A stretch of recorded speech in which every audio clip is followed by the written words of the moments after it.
Sir आज मालेगावमध्ये सुनावणीसाठी जात आहेत. आपल्या विरोधात अब्रू नुकसानीचा दावा दाखल करण्यात आला. करू द्या ना. असे दावे काय आम्हाला नवीन आहेत का?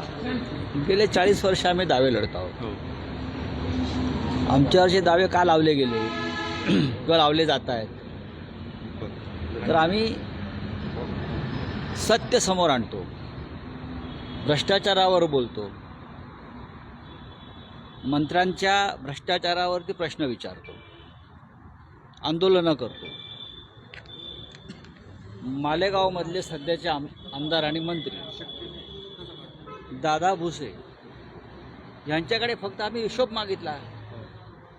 गिरणा मोसम सहकारी कारखाना वाचवण्यासाठी आपण 178 कोटी रुपये गोळा केले शेतकऱ्यांकडून, शेअर्स घेतले, जमा केले 178 कोटी. त्याला किती वर्ष होऊन गेली त्यांनी सांगावं. त्या पैशाचा हिशोब तुम्ही द्यायला हवा. ते पैसे कुठे गेले, त्या पैशाचं काय झालं, ते पैसे कुठल्या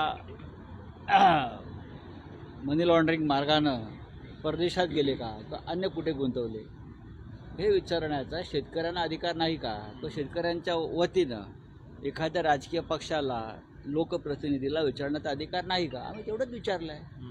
ते विचारल्याबद्दल तुमची आबरू कशी काय गेली? आबरू कशी गेली?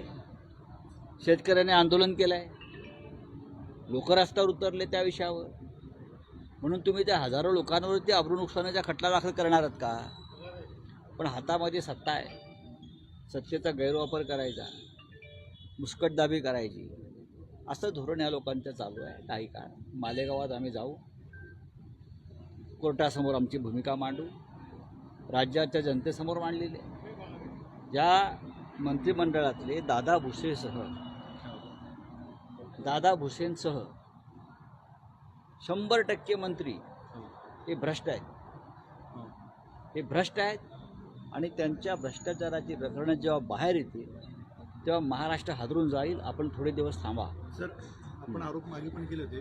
आता तुम्ही सर्व मंत्री भ्रष्ट असल्याचं म्हणताय. आधार काय, पुरावा काय? मी म्हटलं ना, थोडे दिवस थांबा. आधार काय पाहिजे? हे मुळात हे सरकार भ्रष्टाचाराच्या पायावरच उभं आहे. या सरकारचा पाया आणि कळस हा भ्रष्टाचारावरच उभा आहे. भ्रष्ट मार्गानं सरकार आलं आहे, घटनाबाह्य मार्गानं सरकार आलं आहे, बेकायदेशीर मार्गानं सरकार आलं आहे, खोकीच्या खोकी मोजून सरकार आलं आहे. हे काय सांगायला पाहिजे? याचे पुरावे समोर आलेले आहेत. आता कागदोपत्री पुरावे देऊ. पहा तुम्ही, शेतकऱ्यांचा प्रश्न असेल, इतर काही प्रश्न आहेत, घटनात्मक प्रश्न आहेत. न्यायालयाची परवानगी मी तेव्हा घेतली होती खरं म्हणजे. पण ठीक आहे, न्यायालयाचा आदर हा नेहमी करावाच लागतो. जरी काही न्याय आपल्याला मान्य नसले तरी आपल्याकडे परंपरा आहे न्यायालयाचा आदर करण्याची, त्यानुसार आम्ही करतो. ईडीच्या सुनावणीला तुम्ही गेला होता त्यावेळेस गळ्यात भगवी मफलर होती, आज भगवी मफलर आहे. कोर्टात जाताना काय खास बघा, असं नाही आहे. ही आमची ओळख आहे. युद्धाला जाताना कोणत्याही हे जर असेल तर प्रेरणा मिळते जनतेला, लोकांना, कार्यकर्त्यांना, आम्हाला. मी तुरुंगातसुद्धा ही भगवा मफलर घालूनच फिरत होतो.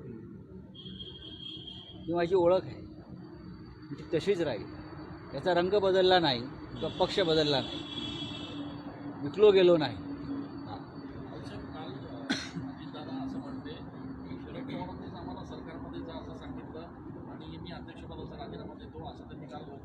ही जे स्क्रिप्ट आहे, एकनाथ शिंदे किंवा त्यांचे लोक जे बोलत आहेत, अजितदादा किंवा त्यांचे लोक बोलत आहेत, हे स्क्रिप्टेड आहे, ज्याला म्हणतो ना, हे लिहून दिलेलं आहे.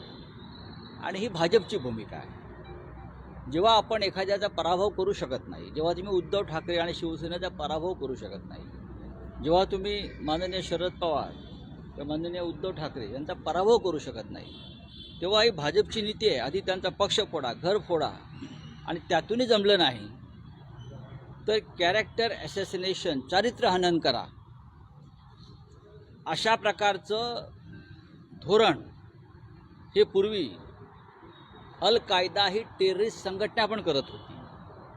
कॅरेक्टर ॲसेसिनेशन, हल्ले अशा प्रकारचे खोटे आरोप एखाद्या देशावर करायचे. मला वाटतं त्या पद्धतीनं काही राजकीय पक्ष आता या जगात काम करतात. जसं मी अलीकडच्या काही युद्धामध्ये बघितलं, खोटे आरोप करणं, खोट्या भूमिका मांडणं, आम्ही सगळे त्यातून गेलेलो आहोत. माननीय शरद पवार असतील, माननीय उद्धव ठाकरे असतील, ह्यांच्या बाबतीत नेमकं भारतीय जनता पक्षानं हेच केलेलं आहे. आधी पक्ष फोडले, घर फोडलं, आणि आता त्यातूनही हे नेते किंवा त्यांचे पक्ष तुटत नाही, कोसळत नाहीत, मग त्यांचं चारित्र्य हनन, कॅरेक्टर ॲसेसिनेशन हे करण्याची सुरुवात आहे प्रत्येकावर. आम्ही त्या सगळ्याला सामोरं जाऊ आणि उभे राहू. बघा, अजितदादाने एक त्यांचा मार्ग स्वीकारलेला आहे. त्यानंतर मिंदे गटाने त्यांचा एक मार्ग स्वीकारला आहे.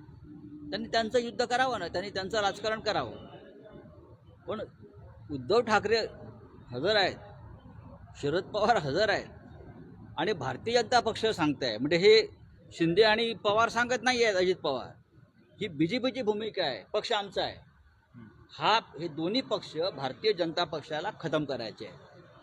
आणि शिंदे आणि अजित पवार यांच्या माध्यमातून त्यांना शिवसेना आणि राष्ट्रवादी काँग्रेस पक्ष हे महाराष्ट्राच्या अस्मितेसाठी काम करणारे जे पक्ष आहेत त्यांना पूर्णपणे नेस्तनाबूत करायचे. पण ते शक्य नाही. आम्ही त्या सगळ्या पडझडीतून उभे राहिलेलो आहोत. आम्ही आता आमचा जो मार्ग आहे तो विजयाच्या दिशेने सुरू आहे. 2024ला या महाराष्ट्रात आणि दिल्लीमध्ये आमचं राज्य येणार आहे. मी असं म्हटलं नाही, मी टेक्निक म्हटलं. जगभरामध्ये अशा प्रकारच्या भूमिका घेतल्या जात आहेत की आधी एखाद्या देशावरचं किंवा देशातल्या राष्ट्रवादी संघटनेवरती असे हल्ले करायचे, खुनी हल्ले करायचे, बॉम्ब हल्ले करायचे. त्यातूनही जमलं नाही तर मग त्या देशाचे कॅरेक्टर ॲसेसिनेशन करायचं, खोटे आरोप करायचे एखाद्या नेत्यावर, एखाद्या सरकारवर.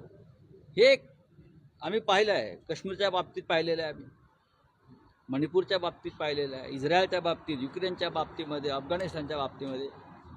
हे टेक्निक आहे. हे काही एका पक्षाला मी असं म्हणत नाही, पण भारतीय जनता पक्षानं सुद्धा अशा प्रकारे काही लोकांना हाताशी पकडून, फोडून आमचे पक्ष खतम करायचे, आमचं नेतृत्व खतम करायचं, कॅरेक्टरवरती हल्ले करायचे. शरद पवार असतील, उद्धव ठाकरे असतील, त्यांच्या कुटुंबावरती असतील. पण त्यातून त्यांना काहीही मिळणार नाही आहे. शिवसेना असेल किंवा शरद पवार यांच्या नेतृत्वाखालची राष्ट्रवादी काँग्रेस असेल, आम्ही आजही भक्कमपणे उभे आहोत. त्याच्यामुळे वारंवार अशा प्रकारच्या खोटे हल्ले, खोटे आरोप करत राहायचे. पवार साहेबांनी जर आपल्याला सांगितलं असेल भाजपात जा, मग आपण परत का आलात? परत का आलं? लपून का? आणि आता तुम्हाला कोणी सांगितलं जायला? एकनाथ शिंदेलाही पवार साहेबांनी सांगितलं का? तर पण 2004 मध्येच ठरलं होतं असं प्रफुल्ल पटेल म्हणाले. बघा, राजकारण महाराष्ट्रातलं आम्हालाही कळतंय. आम्ही अनेक वर्ष राजकारणामध्ये आहोत, आम्हाला माहिती आहे ना काय. आता कशा करता बोलायचं? पण पवारसाहेब गेले का कुठे? पवारसाहेब हे पुरोगामी विचाराचे एक नेते आहेत आणि त्यांना या महाराष्ट्राच्या जडणघडणीमध्ये त्यांचं मोठं योगदान आहे. त्याच्यामुळे कोणी काही आरोप केले असले तरी हे बेछूट आरोप हे भारतीय जनता पक्षानं लिहून दिलेलं स्क्रिप्ट आहे. जे शिवसेनेवरती जे आरोप होतात किंवा शिंदे आणि त्यांचे लोक करतायत ते सुद्धा स्क्रिप्टच आहे. आणि आता हे जे लोक करतायत माननीय पवार साहेबांवर ते सुद्धा स्क्रिप्ट आणि ते स्क्रिप्टेड ॲलिगेशन्स. मनोज जरांगे पाटील म्हणतायत अजितदादा गटाने ठाकरे गटाच्या लोकसभेच्या जागांवर देखील काल दावा केला आहे की आपल्या जागा देखील. बघा, शेवटी हे भारतीय जनता पक्षाची भूमिका आहे. मी अजित पवारांच्या भूमिका म्हणून मानत नाही. मी म्हटलं ना, शिवसेना आणि राष्ट्रवादी काँग्रेस खतम करण्यासाठी ही BJPने आखलेलं एक षडयंत्र आहे आणि त्याचाही भाग आहे. एकनाथ शिंदे आणि त्यांचे लोक आणि अजितदादा पवार आणि त्यांचे लोक हे या षडयंत्राचे एक भाग आहे. संघाचं षडयंत्र हे असंच असतं. संघ विचाराचं हे षडयंत्र आहे, कारस्थान आहे, हे कपट आहे आणि त्या कपटानुसार हे सगळं चालू आहे. धन्यवाद. काल अजित पवार बोलताना असं देखील म्हणाले की काही लोकांना असं वाटतं की वंशाचा दिवा मुलांपेक्षा मुलीच जास्त लावतात, म्हणजे कुठेतरी पर्सनल टीका. बघा, हे व्यक्तिगत टीका टिप्पणी आहे. त्याच वंशप्रमुखानं तुम्हाला इथपर्यंत नेले, विसरू नका. कोणालाही आपण कृतज्ञताही पाळली पाहिजे. हे जे भांडण आहे हे भांडण गौतम सिंघानिया आणि विजयपत सिंघानिया यांच्याशी तुम्हाला दिसतं आहे की आपल्या बापालाच बाहेर काढलं मालकानं. अशा प्रकारचे भांडण सर, आपण संघाचा उल्लेख केला, राष्ट्रीय स्वयंसेवक संघाचा याच्यामध्ये काय सहभाग आहे? विचार जरांगे हा विचार आहे ना. एक मिनिट सर, एक मिनिट सर, मनोज जरांगे पाटील म्हणतायत की सरकारकडनं त्यांना अटक होण्याची शक्यता आहे.